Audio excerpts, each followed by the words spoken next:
ñun tiktokers yu jigéen ñi ñu bàyyi tey bu Mamy Cobra live ñu nekk ci tiktok bi jël la Mamy Cobra wax dagg photo Mame Ndiaye ne ko Mame Ndiaye kaay tontu. Mame Ndiaye jóg ak àll tontu. Tiken kaay wuyu li leen di ko wax ñun ñëpp ñoo far ñun ñëpp avant tiktok a xew xamante ne ñun ñëpp. xam nañ fu ñuy tasee xam nañ groupe whatsapp mais bu ñu yàqante àdduna amu solo suba ñooy àndaat. suba ñooy àndaat ku ci weer sa morom da nga koy weer de wala nga ne li ma la xamal mais doo mus a wax li nga ko xamal ci réseaux sociaux. ndiku sigil ca kaw bul jooy man bëgguma kuy jooy parce que.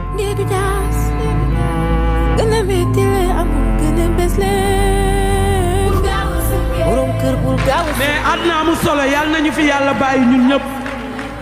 ma ne yàlla nañu fi bàyyi ñun ñëpp voilà.